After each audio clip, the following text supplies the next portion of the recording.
성공의 문을 여는 마스터키 15번째 7일 우리를 다스리는 법칙 1. 우리가 사는 세계를 다스리는 법칙은 우리에게 이로움을 주기 위해 만들어진 것이다. 이 법칙들은 변하지 않으며 우리는 거기에서 벗어날 수 없다. 2. 강하고 영원한 모든 힘들은 장엄하고 고요하게 움직이지만 우리는 그 힘과 조화를 이룰 수 있으며 그렇게 함으로써 상대적으로 평화롭고 행복한 삶을 영위할 수 있다. 3. 어려움, 부조화, 장애물 따위들은 더 이상 우리에게 필요하지 않은 것을 우리가 버리려 하지 않거나 필요한 것을 받아들이지 않고 있음을 보여준다. 이 말의 의미를 요즘 부쩍 많이 생각하게 되는 것 같아요. 무슨 문제가 생길 때 그게 왜 생겼을까, 왜 해결이 안 될까 이렇게 생각하곤 했는데 이때 우리가 생각해야 될 것은 내가 지금 무슨 고집을 부리지 않고 있는지를 살펴봐야 될 것 같거든요. 계속 이어가겠습니다. 4. 성장은 낡은 것을 새 것으로 바꾸고 좋은 것을 더 좋은 것으로 바꿀 때 이루어진다. 성장은 상호작용으로 일어난다. 이 말도 정말 좋아요. 낡은 것을 새 것으로 바꾸고 좋은 것을 더 좋은 것으로 바꿀 때 성장이 이루어진다고. 너무 멋있죠? 성장은 상호작용으로 일어난다. 우리는 각자 완벽한 사고체이고 이러한 완벽함 때문에 자기가 준 대로만 받을 수 있다. 5. 가진 것에만 집착하여 매달리면 자기에게 부족한 것을 얻지 못한다. 자기가 왜 어떤 것을 끌어당기는지 알면 조건을 의식적으로 다스릴 수 있고 각각의 경험에서 성장에 필요한 것만 뽑아낼 수도 있다. 이러한 능력이 행복이나 조화로움의 정도를 결정하는 요소이다. 6. 성장에 필요한 것이 무엇인지 아는 능력은 우리가 더 높은 차원에 이르러 더 멀리 보게 될수록 더 커진다. 또 자신에게 필요한 것이 무엇인지 아는 능력이 커질수록 더 확실하게 자기에게 필요한 것이 있음을 알아보고 그것을 끌어당겨 흡수하게 된다. 성장에 필요한 것만 우리에게 오게 할 수도 있다. 7. 우리에게 찾아오는 조건과 경험은 모두 우리를 위한 것이다. 어려움과 난관은 우리가 그 지혜를 흡수하고 성장에 필요한 핵심적인 것들을 모을 때까지 계속 나타날 것이다. 8. 뿌린 그대로 거둔다는 말은 수학적으로 정확하다. 우리는 난관을 극복하는 데 필요한 노력과 정확히 비례하는 힘을 지속적으로 얻게 된다. 9. 우리가 성장해야 한다는 것은 피할 수 없는 일이므로 최대한 자신과 완벽하게 조화를 이루는 것을 끌어당겨야 한다. 가장 큰 행복은 우리가 자연의 법칙들을 이해하고 의식적으로 거기에 협력할 때 찾아온다. 10. 생각은 창조적이며 이 법칙이 근거하고 있는 원리는 만물에 내재되어 있다. 그러나 생각에 생명력이 있으려면 사랑이 깃들여야만 한다. 11. 생각에 생명력을 주어 싹을 틔우게 하는 것이 사랑이다. 끌어당김의 법칙과 사랑의 법칙은 서로 같다. 이 법칙이 생각이 성장하고 성숙하는 데 필요한 재료를 가져다 줄 것이다. 12. 생각이 처음으로 형태를 띠는 것은 언어 또는 말이다. 그렇기 때문에 말은 중요하다. 말은 생각의 첫 번째 표현이고 생각이 이루어지는 틀이다. 말은 공기를 움직여서 소리의 형태로 다른 사람들 안에서 그 생각을 재생시킨다. 13. 생각은 행동을 유발하기도 하지만 그 행동이 무엇이든 그것은 단지 생각이 자신을 보이는 형태로 드러내려는 시도에 불과하다. 그러므로 우리가 바람직한 조건을 소원하면 오직 바람직한 생각만 받아들일 수 있다. 14. 그렇기에 삶에서 풍요를 나타내고 싶다면 오직 풍요만을 생각해야 한다는 피할 수 없는 결론이 나온다. 또한 말이란 생각이 형태를 띠는 것에 불과하므로 오직 건설적이고 조화로운 언어만 사용하도록 특별히 세심한 주의를 기울여야 한다. 이러한 언어는 그것이 마침내 외부 형태로 결정화되어 나타날 때 우리에게 이득이 됨을 증명될 것이다. 15. 우리는 자신이 쉴 새 없이 마음에 찍는 사진들에서 벗어날 수 없다. 그러므로 그릇된 개념이 사진으로 찍히는 현상은 우리가 행복과 조화를 이루지 않은 말을 할 때 발생한다. 16. 우리는 생각이 명료해지고 고차원적이 대면될수록 더욱더 많은 생명을 나타내게 된다. 명확하게 정의된 언어, 저차원적인 생각이 없어진 언어를 사용할 때 우리는 더 쉽게 여기에 이룰 수 있다. 17.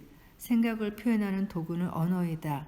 만일 더 높은 차원의 진리를 활용하려 한다면 그러한 목적을 염두에 두고 조심스럽고 지혜롭게 선택한 재료만 사용해야 한다. 18.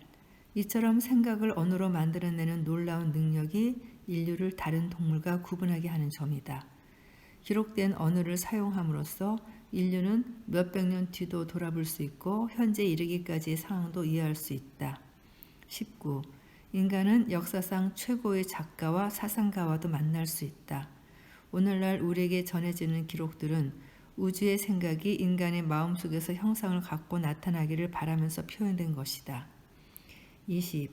알다시피 우주의 생각이 존재하는 목적은 형태를 만들어내기 위해서이고 우리의 마음도 마찬가지로 우리의 생각을 늘 형태로 표현하려고 노력한다. 언어란 일종의 생각의 표출이고 문장은 그것들이 모여 이루어지므로 우리가 아름답거나 강해지겠다는 이상을 갖는다면 그 이상을 현실로 만드는 말을 정확하고 조심스럽게 선택하도록 해야 한다. 말과 문장을 얼마나 정확하게 세우는가가 문명사의 최고의 건축술이요 또한 성공으로 가는 통행증이기 때문이다. 21. 말은 생각이고 따라서 주어진 대로 물질화되어 나타나게 될 보이지 않는 불굴의 힘이다. 22. 말은 영원토록 살 마음의 궁궐이 되기도 하고 한 번의 바람으로 날아가 버릴 오두막이 되기도 한다. 말은 기뿐 아니라 눈도 즐겁게 할 수 있다. 말에는 모든 지식이 담길 수 있다. 우리는 말에서 과거의 역사를 발견하고 미래의 희망을 찾는다. 말은 모든 인간적이고 초인간적인 활동이 태어나는 살아있는 사사이다. 여기서 사자는 심부름꾼이라는 뜻이에요. 23. 말의 아름다움은 생각의 아름다움에 좌우된다. 말의 힘은 생각의 힘에 달려있다. 그리고 생각의 힘은 그 생명력에 달려있다. 어떤 것이 생명력 있는 생각일까? 그 특징은 무엇일까? 거기에는 분명히 원칙이 있다. 그 원칙을 어떻게 알아볼까? 24. 그 원칙은 수학에는 있지만 오류에는 없다. 건강에는 있지만 병에는 없다. 진리에는 있지만 거짓에는 없다. 빛에는 있지만 어둠에는 없다. 풍요에는 있지만 가난에는 없다. 이 원칙을 이렇게 명확하게 설명할 수가 있을까요?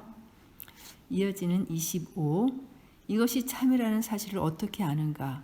수학의 원칙을 바르게 적용하면 확실한 결과를 얻기 때문이다. 건강한 사람에게는 질병이 없기 때문이다. 진리를 알면 거짓에 속을 수 없기 때문이다.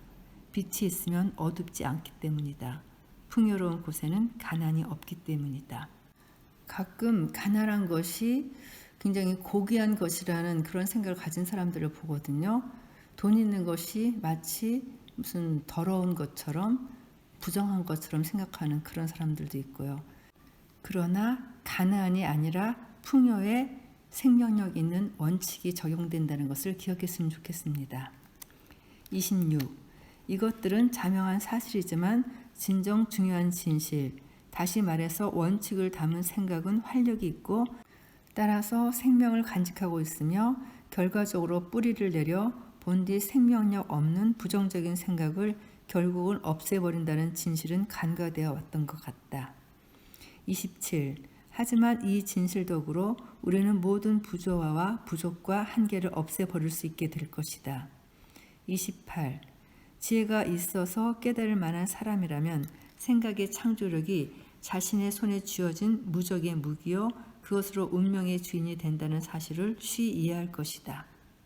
29.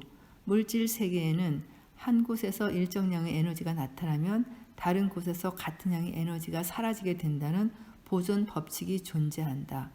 이로부터 우리는 주는 것만 받을 수 있음을 알 수 있다. 어떤 행동을 하겠다고 맹세할 때 우리는 반드시 그 행동으로 빚어질 결과를 책임질 준비가 돼 있어야 한다. 잠재의식은 판단하지 못한다. 잠재의식은 우리가 주는 그대로 받아들인다. 우리는 과거에 뭔가 요청했기에 이제 그것을 받아야 한다. 침대를 만들었으니 이제 그 안에 누워야 한다. 주사위는 던져졌다. 실타래는 이미 만들어진 패턴을 따라 움직일 것이다. 30. 바로 이런 이유 때문에 우리 생각에 심리적, 도덕적, 신체적 병균이 들어가지 않도록 통찰력을 길러야 한다. 31. 통찰력이란 사실과 조건을 장기적인 안목, 일종의 만원경으로 검토하는 마음의 기능을 말한다.